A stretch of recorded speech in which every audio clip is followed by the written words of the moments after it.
Bienvenidos a un nuevo programa de Piensa Ecuador, un espacio para la reflexión y el diálogo para la construcción del futuro del país. Las micro, pequeñas y medianas empresas son las que más empleo generan y ese es el tema de este programa. Las estadísticas son claras, existen en el Ecuador cerca de 900.000 micro, pequeñas y medianas empresas. Forman el 90% de las unidades productivas de todo el Ecuador, generan el 60% de los empleos del país y aportan con el 50% de toda la producción nacional. Soy Álvaro Samaniego, conductor de Piensa Ecuador.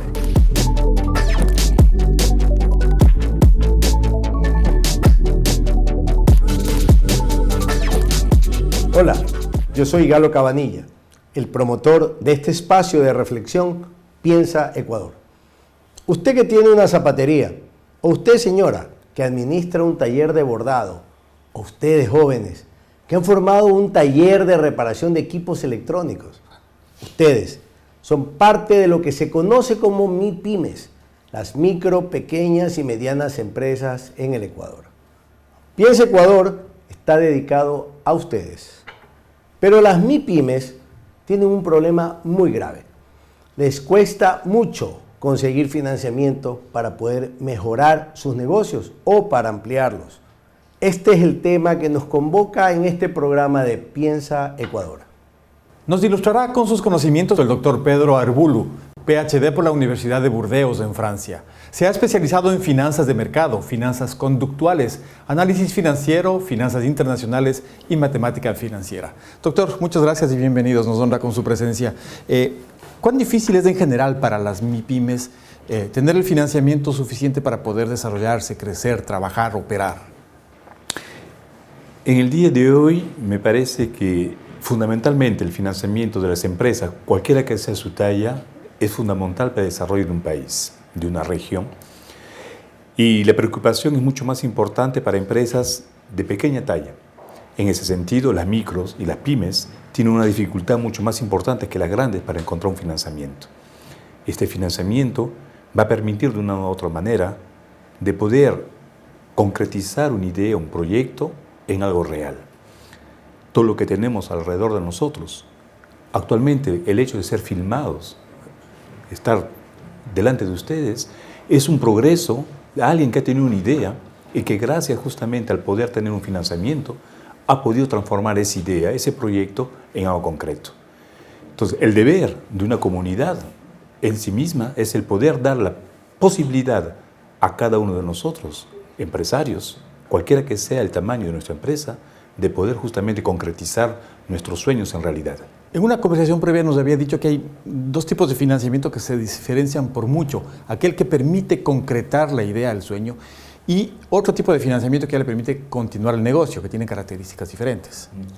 Claro, obviamente, cuando vamos a comenzar un proyecto, tenemos necesidad de tener un financiamiento en el cual van a confiar en el modelo de negocios que vamos a implantar. Ese modelo de negocios es nuevo, no existe, o es una alternativa a algo que existe. Una vez que hemos tenido ya ello, vamos a querer implementar o desarrollar este negocio.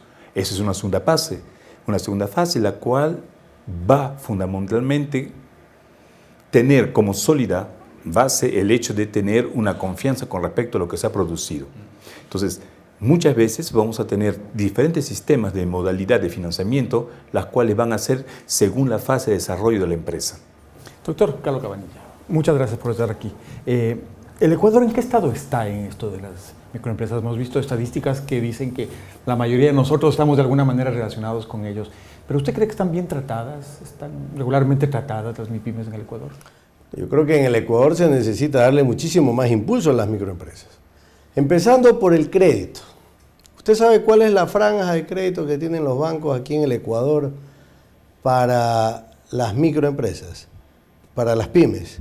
Entre el 15% y el 29% de interés. Ese es el interés que le quieren cobrar a las pymes.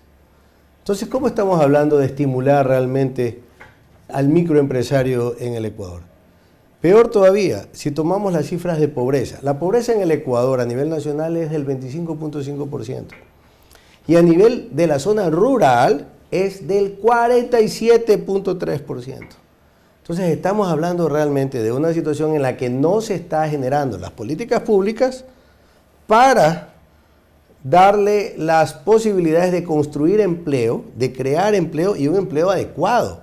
Porque ese es otro problema. El empleo adecuado ha caído alrededor del 37.7% en el Ecuador, cuando llegó a estar en el 49%. Entonces, nosotros debemos realmente pensar en que las microempresas han sido los factores generadores de recursos todo el tiempo. Y es ahí donde tenemos que dar el apoyo. En muchos países a nivel mundial existe la confianza para poderles dar ese crédito. E inclusive esa confianza parte pues de un modelo de financiamiento adecuado en donde hay una capacitación también a los microempresarios, incluso a los agricultores, el caso de ser agricultores, comerciantes, etcétera, para que utilicen adecuadamente el dinero. Inclusive conversábamos con el doctor Arbulú, ¿no? Hay estos fondos de financiamiento, doctor, que son regionales o que son de una ciudad y que le permiten a usted pues que las personas de la misma ciudad o de la misma provincia puedan financiar los proyectos que están saliendo en ese mismo sector. Efectivamente, como el doctor Cabanilla lo acaba de anunciar, de mencionar, las finanzas se encuentran verdaderamente dentro del eje del desarrollo, no del desarrollo económico. A mi parecer, las finanzas se encuentran dentro del desarrollo de la calidad de la vida humana de aquellas personas que están dentro de un territorio. Entonces, las finanzas son fundamentales, eso lo hemos comprendido muy bien, para aquello que tiene una microempresa, un pymes. Pero, ¿qué es lo que permite el financiamiento? El financiamiento, en su manera básica, es un crédito que se le da a alguien. Pero ese crédito, como el doctor Caballero ha dicho, es la confianza que se le da a alguien. Estamos dándole una parte de capital a alguien para que esa persona pueda desarrollar su modelo económico. Entonces, antes que nada, la finanza parte del hecho de la confianza que pueden tener los individuos. Y la confianza se produce más cuando son productores de la misma región. Quiero decir, en la provincia ecuatoriana de la Azuay, si es que un productor es de San Joaquín, le tendrán más confianza a él que a uno de un cantón lejano. Es esa la reflexión. Así es. Y ahora esta confianza se va a desarrollar de diferentes maneras. Las finanzas tienen un transcurso de la historia como la civilización humana. Ha funcionado, a un momento dado ha tenido sus ciclos, pero no olvidemos que la finanza es una herramienta que está al servicio de aquellos deseos que queremos tener, que queremos desarrollar. Como herramienta, ella puede ser bien utilizada, como a veces no. Entonces, esos ciclos económicos de prosperidad que hemos tenido, significa que la herramienta financiera ha funcionado o ha sido bien utilizada. Pero a un momento dado no funcionó más.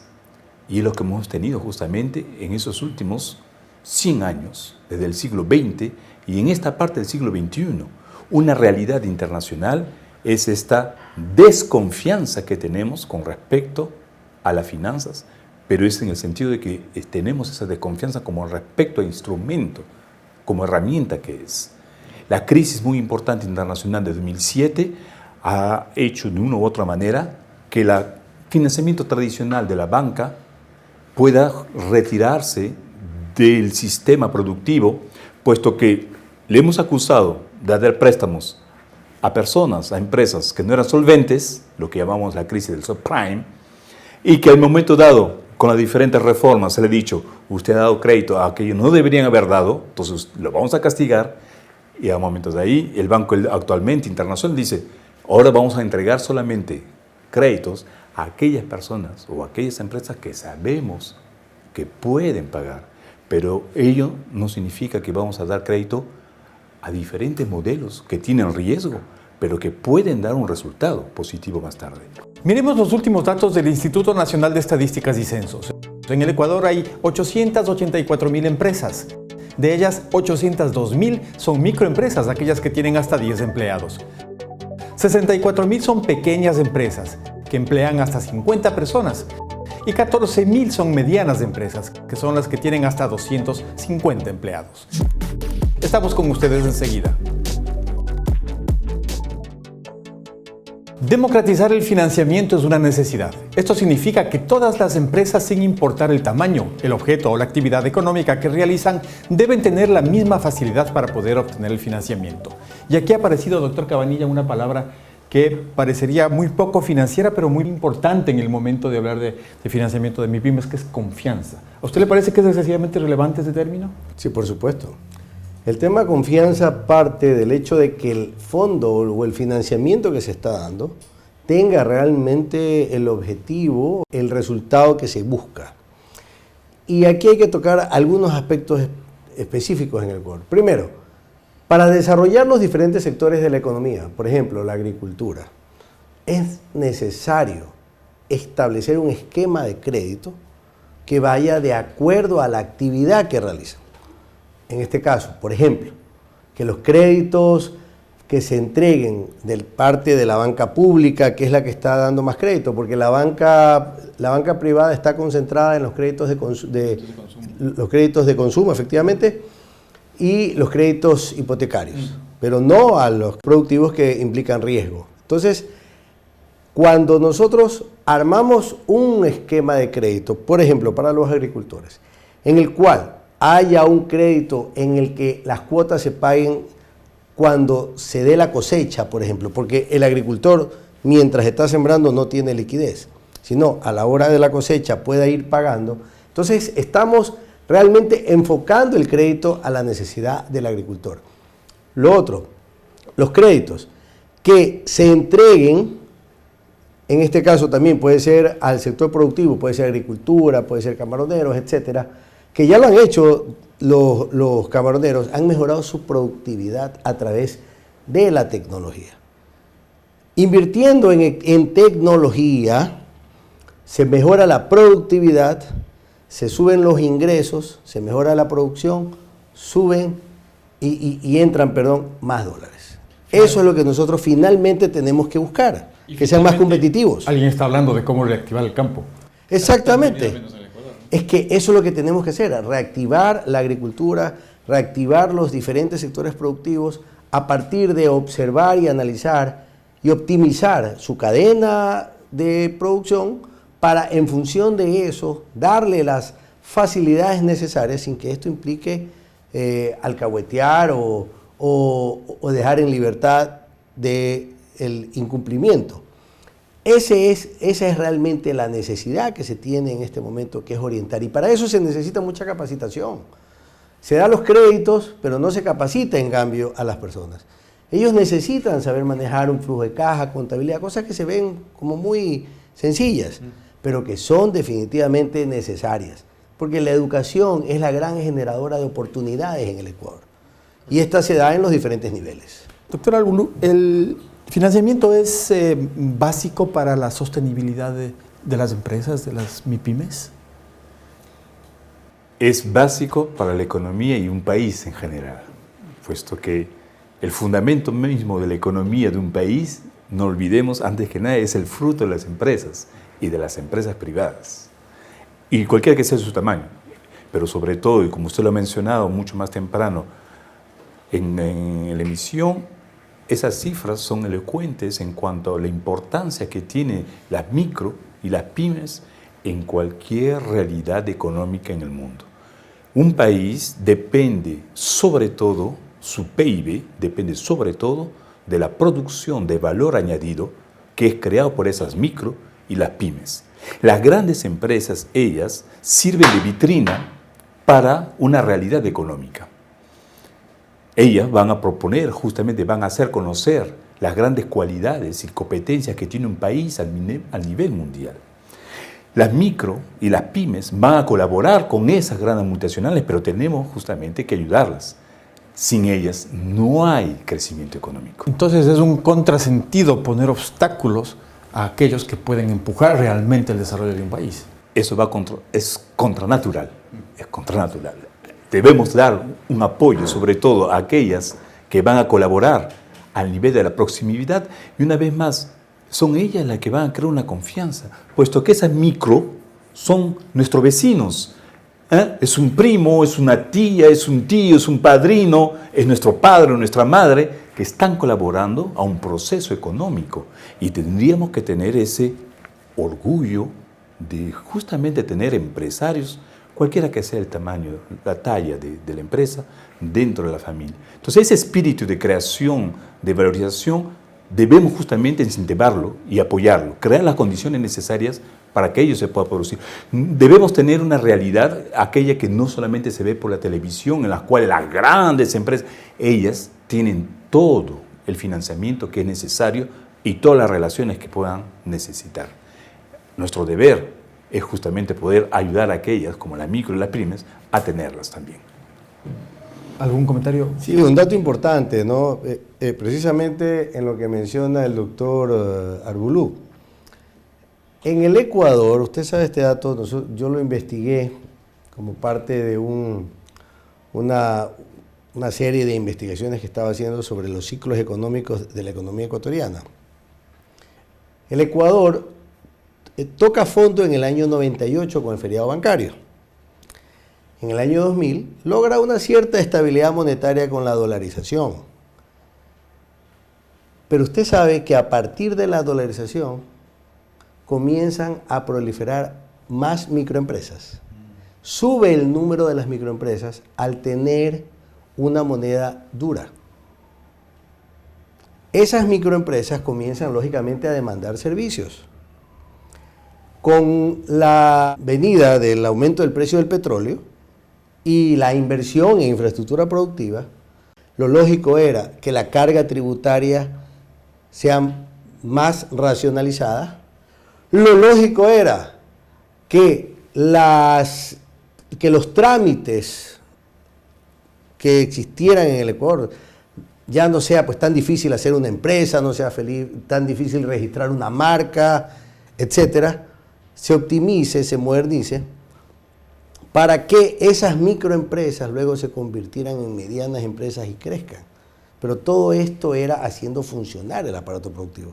Y eso fue lo que no pasó. Y por eso es que hoy en día, en lugar de crearse empleo, se destruye empleo. Ese es el problema. Pero el ejemplo que usted menciona nos está demostrando que sí se puede hacer.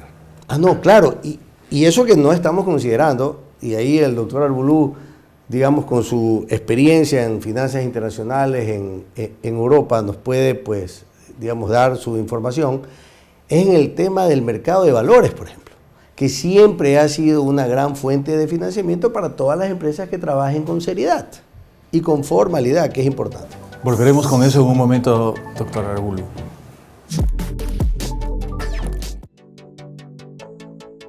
Uno de los problemas al que se han enfrentado ustedes cuando han intentado obtener financiamiento bancario ha sido que les solicitan garantías que muchas veces son imposibles de conseguir. Y ese es parte de los problemas, doctor, que muchas veces estamos acostumbrados a los mecanismos tradicionales de financiamiento y nos olvidamos que hay opciones alternativas.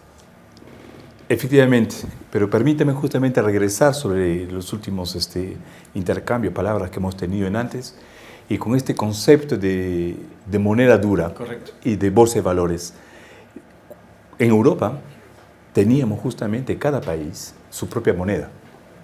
El franco francés, la peseta española, el marco alemán y así. Pero hemos decidido justamente en un momento dado de crear la moneda única, el euro. Pero hemos decidido de abandonar nuestra propia moneda nacional. Es decir, hemos optado por tomar una moneda dura. ¿Qué entendemos por ahí? Esa moneda dura no puede funcionar que si tenemos una confianza dentro de los mecanismos que van a permitir que esa moneda va a tener un poder adquisitivo. Y es lo que tenemos el euro el día de hoy. Con muchos problemas internos que tenemos al nivel de la Unión Europea, en el cual hay países que tienen un crecimiento económico más importante que otros, pero al final y al cabo hay una confianza entre los miembros que permiten de poder de una u otra manera pasar adelante. La bolsa de valores es exactamente la misma configuración. En la bolsa de valores las finanzas tiene algo de muy intrínseco en sí mismo, que es que tiene detrás de ella la democracia en sí. Son pocos los campos en nuestras ciencias sociales en los cuales uno puede realmente ver cómo funciona una democracia. Conocemos la democracia política. Nuestros países son democráticos y comprendemos lo que ello significa. Las finanzas, igualmente, su rol es la democracia con respecto a las diferentes herramientas que uno puede utilizar. Tanto los grandes como los pequeños tenemos que tener acceso a ello. Y cuando esta democracia financiera funciona, es el país en sí mismo que funciona. Entonces debemos darle a esa democracia financiera las herramientas, las condiciones necesarias para que pueda funcionar. Ahora, la democracia significa diferentes puntos de vista. Entonces, en ese sentido, el financiamiento no puede ser único. Tenemos el financiamiento clásico, que es el financiamiento indirecto, que es el financiamiento bancario. Pero desde 2007, como lo sabemos todos, hemos afrontado una de las más grandes crisis económicas que hemos conocido, que la comparamos a la crisis de los años 30. Y esa gran crisis ha durado prácticamente hasta el día de hoy. Aún en Europa tenemos algunos vestigios de esa crisis de 2007, prácticamente más de 12 años después. Y ello ha hecho, justamente esta crisis, ha hecho que hemos tenido una desconfianza o una disminución de la confianza con respecto a nuestras instituciones financieras. ¿Cómo podemos recuperar ello? ¿Cómo podemos recuperar una confianza dentro de la democracia financiera? Es tener diferentes posibilidades alternativas de financieras.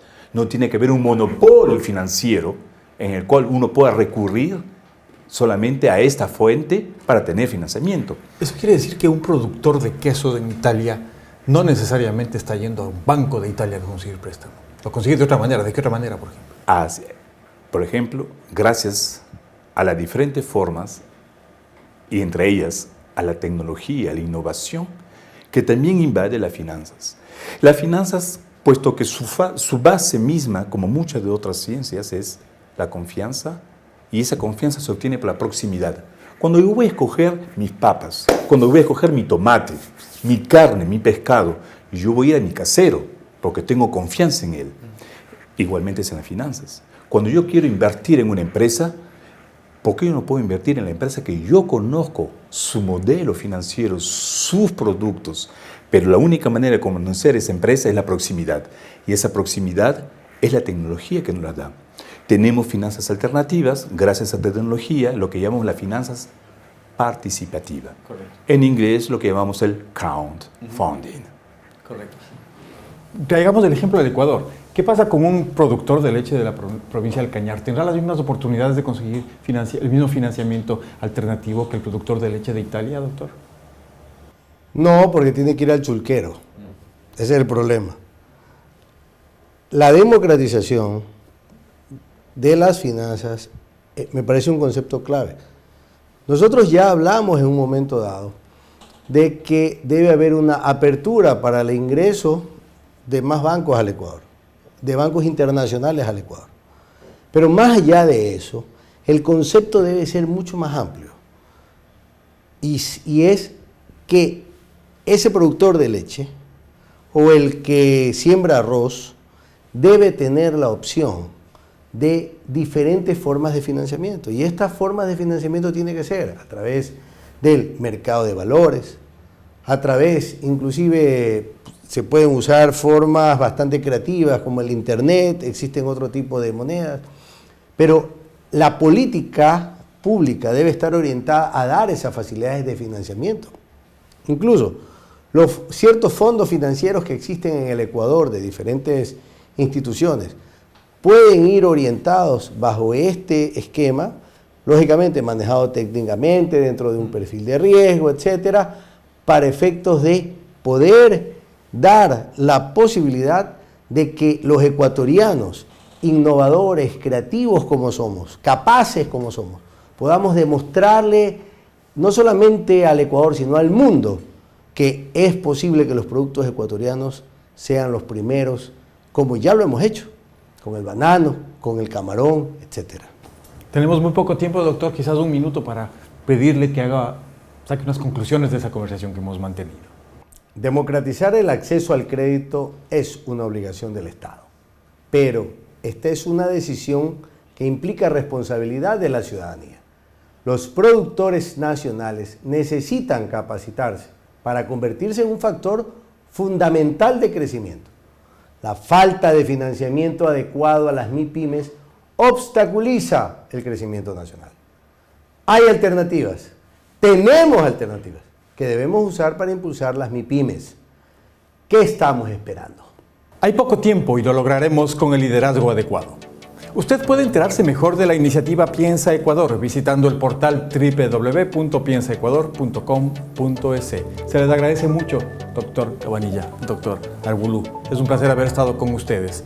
Es verdad que todos los días aparecerán nuevos problemas, pero saldremos adelante gracias a nuestra tenacidad. Piensa Ecuador.